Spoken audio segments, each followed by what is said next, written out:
လာပါရှင်အလှဆုံးຢာတွေဟာရိုးရိုးစင်စင်နဲ့တဘာဝအတိုင်းရှိနေတတ်ပါတယ်မြမကျေးလဲဟာစိမ့်လန်းဆိုပြတဲ့လေယာဆိုင်ကင်းတွေညစ်ချောင်း AI တွေနဲ့တဘာဝအလှတွေပြည့်နှက်နေတဲ့နေရာတစ်ခုဖြစ်ပါတယ်ဒီလိုလှပတဲ့ကျေးလက်ဒေသမှာနိုင်ငံလူဦးရေရဲ့69%ကျော်နေထိုင်ကြတာဖြစ်တဲ့အတွက်ကျေးလက်နေပြည်သူများရဲ့လူမှုစီးပွားဘဝဖွံ့ဖြိုးတိုးတက်ခြင်းဟာနိုင်ငံဖွံ့ဖြိုးတိုးတက်ရေးဖော်ဆောင်ရမှာအဓိကအရေးပါတဲ့အခန်းကဏ္ဍတစ်ရပ်ဖြစ်ပါဝင်နေတာဖြစ်ပါတယ်ဒါကြောင့်သမဝရမနဲ့ကျေးလက်ဖွံ့ဖြိုးရေးဝန်ကြီးဌာနကျေးလက်ဒေသဖွံ့ဖြိုးတိုးတက်ရေးဦးစီးဌာနအနေနဲ့မူဝါဒလမ်းညွှန်ချက်များလုပ်ငန်းစဉ်များနဲ့အညီကဏ္ဍပေါင်းစုံဖွံ့ဖြိုးရေးကိုဖော်ဆောင်လျက်ရှိရမှာနိုင်ငံတော်ရန်ပုံငွေအပြင်ဖွံ့ဖြိုးရေးမိတ်ဖက်အဖွဲ့အစည်းများရဲ့အကူအညီများကိုလည်းရယူဆောင်ရွက်လျက်ရှိပါတယ်ဒီလိုဆောင်ရွက်လျက်ရှိရမှာ ARU တိုင်းဒေသကြီးမဝေခရိုင်ညောင်တုံးမြို့နယ်အုံးမြင့်စုကျေးရွာမှာမဲကောင်လန်ချန်ပူပေါင်းဆောင်ရွက်မှုအထူးရန်ပုံငွေ2024နှစ်အကောင့်ထဲပေါ်ဆောင်ရွက်ခဲ့တဲ့မြို့ဝကျွန်းပေါ်ဒေသမှာမဲကောင်လန်ချန်နိုင်ငံများအကြားကျေးရွာအစဉ်စီးရဲမှုလျှော့ချရေးဆိုင်ရာစံပြကျေးရွာတိုးချဲ့ဆောင်ရွက်ခြင်းစီမံကိန်းလည်းတစ်ခုအပါအဝင်ဖြစ်ပါတယ်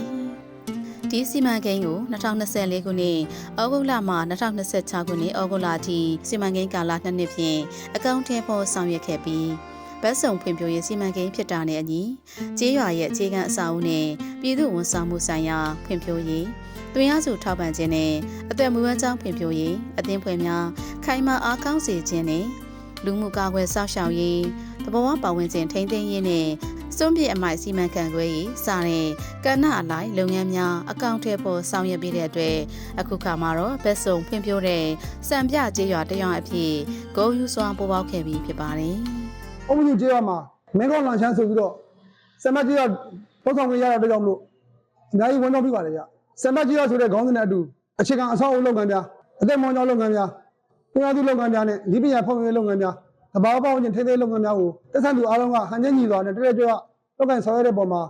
လောက်ကန်ဆောင်ခွင့်ပေးတဲ့နိုင်ငံတော်အကြီးအကဲနဲ့တာဝန်ရှိသူအားလုံးကိုလည်းကျွန်တော်တို့ကအထူးပင်ကျေးဇူးတင်ရှိပါတယ်ကျေးလက်နေပြည်သူများလူနေမှုအဆင့်တန်းမြင့်မားလာစေဖို့ကျေးရွာတွင်လမ်းများအဆင့်မြင့်တင်ဆောင်ရွက်ပြီးခဲ့သလိုတန့်ရှင်းတဲ့တောက်သုံးရည်နဲ့လုံလောက်တဲ့သုံးရည်ကိုတစ်နှစ်ပတ်လုံးရရှိစေရေးအိမ်နံရရောင်ရေပေးရေးစနစ်ကျေးရွာလက်စင်မီရရှိရေးနဲ့ရာသီမရွေးစိုက်ပျိုးနိုင်ရေးအတွက်အသေးစားဆိုလာစိုက်ပျိုးရေးရရှိရေးတို့ကိုဆောင်ရွက်ပေးခဲ့ပါတယ်။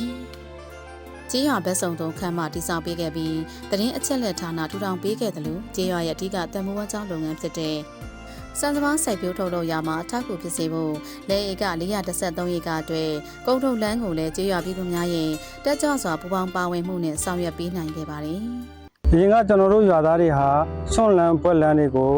တွာလာရတဲ့အတွက်စေုံစေကန်းတွေကိုတွာလာရမှာချိန်ကြာခက်တွေ့ခဲ့ပါတယ်။အခုဆိုရင်ရာသီမီတွေတွာလာနိုင်တဲ့ကားဆိုင်ကယ်တွေတွာလာနိုင်တဲ့ကျေးရွာတွေကိုကလေးလမ်းနဲ့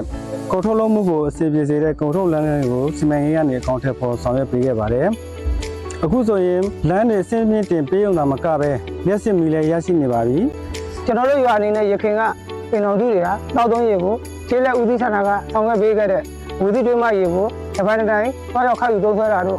တောက်ကြီးတွင်းတီးပြီးသုံးဆွဲကြတာတို့မိုးရေကိုတိုးလောင်ပြီးသုံးဆွဲကြတာတို့မိရိုးဖလာအဆင့်တွေသုံးဆွဲကြရပါတယ်။ယခုကမဲကောင်းလန်ချမ်းစီမံကိန်းကအမြင့်တင်ရည်တင်နဲ့ရေပိုက်လမ်းတွေကိုအိမ်တန်ရာရောက်တွေ့တန်းပေးခဲ့ပြီးရေမီတာများကိုစနစ်ကျတပ်ဆင်ပေးခဲ့တဲ့အတွက်အလွယ်တကူရေပါဖွင့်ပြီးလက်လက်မီကိုသုံးဆွဲနိုင်ကြပြီဖြစ်ပါတယ်။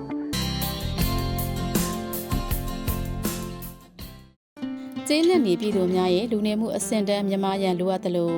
ုလူမှုစီးပွားဘဝဖွံ့ဖြိုးလာစေဖို့ကလည်းစီမံကိန်းရည်ရွယ်ချက်ရဲ့အဓိကကျတဲ့အချက်ဖြစ်ပါတယ်။ဒါကြောင့်ပဲစီမံကိန်းကျေးရွာရှိအိမ်တော်စုများပြည်သားစုဝင်ငွေတိုးပွားရေးကိုစီမံကိန်းမှာသွင်းအားစုနဲ့ငွေကြေးဝန်ဆောင်မှုများကူညီထောက်ပံ့ခြင်းကဏ္ဍဖြင့်ထည့်သွင်းဆောင်ရွက်ပေးခဲ့ပါတယ်။ဒီလိုဆောင်ရွက်ပေးရမှာစပါးစိုက်တောင်သူများတို့စပါးမျိုးကောင်းမျိုးသက်များပိုက်ဆံလျှော်မျိုးစေ့များထောက်ပံ့ပေးခြင်းတို့အပြင်စီမံကိန်းမှာကောက်ယူရရှိတဲ့အခြေခံစစ်တမ်းအချက်လက်များအရကျေးရွာမှာဖွံ့ဖြိုးမှုအားအနည်းဆုံးအိမ်နောက်စုများကိုစိုက်ပျိုးရေးမွေးမြူရေးဆိုင်ရာသင်တန်းများဖွင့်လှစ်ပို့ချပေးခဲ့ပြီးတနိုင်တစ်ပိုင်းစိုက်ပျိုးရေးမွေးမြူလုပ်ငန်းများကိုဆက်မပြတ်စိုက်ပျိုးမွေးမြူကဝေငွေတိုးပါစေဖို့ဆောင်ရွက်ပေးခဲ့ပါတယ်။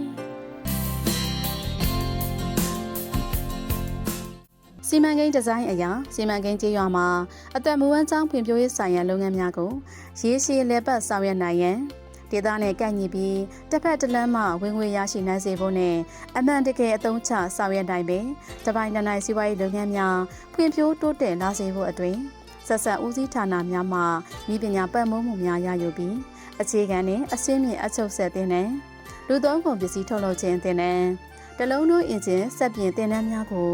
ဖွင့်လှစ်ပို့ချပေးခဲ့ပြီးအလုပ်ကိုင်ခွင့်လန်းများရရှိအောင်ဆောင်ရွက်ပေးနိုင်ခဲ့ပါတယ်။ဒါအပြင်ရာသီမရွေးဟင်းသီးဟင်းရွက်များစိုက်ပျိုးထုတ်လုပ်နိုင်စေဖို့ဒီနဲ့ထွက်နှုန်းကောင်းပြီးစိုက်ပျိုးရေးတောင်းသူများရဲ့ဝေငွေတိုးပွားလာစေဖို့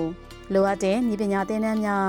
သွင်းရစုများပတ်မိုးပြီး greenhouse nest house များဒီဆောက်ကခင်မီစိုက်ပျိုးရေးလုပ်ငန်းအတွက်မျိုးစေ့ချာအကောင့်ထဲပေါ်ဆောင်ရွက်ပေးနိုင်ခဲ့ပါတယ်။ဒီလိုဤပညာများပတ်မိုးပေးမှုအပြင်လိုအပ်တဲ့အရင်းအနှီးများရရှိနိုင်စေဖို့အတွက်ကျေးလက်သက်မွေးစီးပွားမြန်မာရေးရမုံငွေတစ်ရပ်ကိုပတ်မိုးပေးထားပြီးအစုအဖွဲ့၈ဖွဲ့မှအသက်မွေးဝမ်းကြောင်းဖွံ့ဖြိုးရေးလုပ်ငန်းများကိုအမှန်တကယ်ထိရောက်အောင်မြင်အောင်ဆောင်ရွက်နိုင်ဖို့အတွက်ကိုလည်းစီမံကိန်းမှာဆောင်ရွက်ပေးနိုင်ခဲ့ပါတယ်။ ကျမတို့ကြည့်ရမှာမခက်လက်ချက်စီမံကိန်းကိုအကောင့်ထဲပေါ်ဆောင်ရွက်ပေးခဲ့တဲ့အတွက်လက်ပံဆက်သွယ်ရေးတွေကောင်းမှုပြီးမြို့ဆေးရုံဆေးကန်းနဲ့ကြေးရတဲ့သွားလိုက်ရမှာလွယ်ကူစွာအဆင်ပြေခဲ့ပါတယ်။ဒါအပြင်ရေပေးရေးလုပ်ငန်းတွေလည်းဆောင်ရွက်ပေးခဲ့တဲ့အတွက်အလွယ်တကူရေပါးဖွင့်ပြီးရေသုံးနိုင်ကြလို့များစွာအဆင်ပြေအချိန်ကုန်သက်သာရပါတယ်။ဒါတွေမကပဲလျှက်စစ်မီးတွေလည်းရရှိနေပြီဖြစ်တဲ့အတွက်ညမှုညတာလုံခြုံမှုနဲ့အိမ်တွင်မိဖို့ကြောင့်ချက်ပြုတ်ရအလုပ်တွေမှာလည်းအဆင်ပြေကြလို့ကျမတို့အိမ်ရှင်မတွေအတွက်များစွာအကျိုးရှိခဲ့ပါတယ်။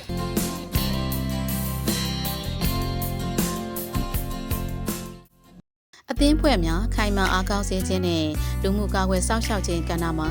ကျေးရွာရှိအသင်းဖွဲ့များရဲ့စွမ်းဆောင်ရည်မြမရဲ့အတွက်လိုအပ်တဲ့ဖွံ့ဖြိုးရေးဆိုင်ရာသင်တန်းများပို့ချခြင်းသက်ဆိုင်တဲ့ဌာနဆိုင်ရာများပြင်ပအဖွဲ့အစည်းများနဲ့ပူးပေါင်းပြီးကျေးရွာရှိကိုဝန်ဆောင်မိခင်များနှစ်နှစ်ယောက်ကလေးငယ်များနဲ့အသက်85နှစ်နဲ့အထက်ဘိုးဘွားများအားဝေကြီးထောက်ပံ့ခြင်းအသိပညာပေးဟောပြောပွဲများကျင်းပခြင်းများဆောင်ရွက်ပေးနိုင်ခဲ့တယ်လို့ပညာရေးကဏ္ဍအားပေးမြင့်တင်တဲ့အနေနဲ့နေကလေးတင်းကျောင်းတည်ဆောက်ခြင်းကျေးရွာရှိမူလာတန်းကျောင်းမှာကလေးငယ်များအားလတ်ချိန်မှာကိုလက်ကြန့်ခိုင်ကစားနိုင်ဖို့ကလေးကစားခွင့်တည်ဆောက်ပေးခြင်းနဲ့တန်ရှင်းတဲ့တောက်သုံးရင်ရရှိစေဖို့အတွက်ထောက်ပံ့ကူညီပေးခြင်းလုပ်ငန်းများကိုလည်းထည့်သွင်းဆောင်ရွက်ပေးခဲ့ပါတယ်။တဘာဝပတ်ဝန်းကျင်ထိန်းသိမ်းရေးဆိုင်ရာလုပ်ငန်းများကဏ္ဍမှာအမိုက်ကင်းစဉ်ကျေးရွာတစ်ခွင်စောင့်ပုံနဲ့ညီကျေးရွာတန်ရှင်းတာယာလှပရဲ့အတွက်ကျေးရွာရှိအဖွဲ့အစည်းများမှဦးဆောင်ကအပတ်စဉ်စနေနေ့တိုင်းကျေးရွာတာယာလှပရေးလုပ်ငန်းများကိုဆောင်ရွက်လျက်ရှိပြီး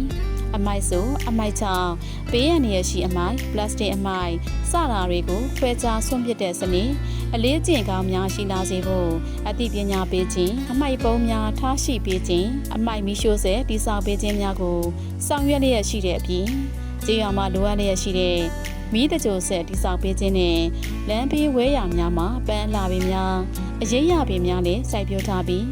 နှစ်ပေါင်း200ခန့်သက်တမ်းရှိတဲ့ကညင်ပင်ကြီးကိုဒီကနေ့အချိန်ထိထိန်းသိမ်းထားရှိပါတယ်။မြို့ဝကျွန်းပေါ်ဒေသမှာမဲကောင်လန်းကျန်းနိုင်ငံများကြားကျေးရွာအစဉ်ဆင်းရဲမှုလျှော့ချရေးဆိုင်ရာစံပြကျေးရွာတိုးချဲ့ဆောင်ရွက်ခြင်းစီမံကိန်းရဲ့မြို့မှန်းချက်တွေနဲ့အညီစီမံကိန်းမှာရရှိလာတဲ့အတွေ့အကြုံတွေနဲ့အကျိုးကျေးဇူးတွေကိုစံနမူနာယူပြီးနောက်ထပ်ကျေးရွာအစဉ်ဆင်းရဲမှုလျှော့ချရေးဆိုင်ရာစံပြကျေးရွာတွေကိုမြန်မာနိုင်ငံအနှံ့မှာဆက်လက်အကောင့်ထဲပေါ်ဆောင်ရွက်သွားနိုင်ဖို့မျှော်လင့်မိပါကြောင်းနဲ့စီမံကိန်းအကောင့်ထဲပေါ်ဆောင်ရွက်မှုကြောင့်ဗတ်စုံဖွံ့ဖြိုးတိုးတက်လျက်ရှိတဲ့ဖွံ့ဖြိုးဝေဆောင်အုံးမဲစုကျေးရွာသို့တစ်ခါအရောက်လာဖို့ဖိတ်ခေါ်လိုက်ရပါတယ်ရှင်။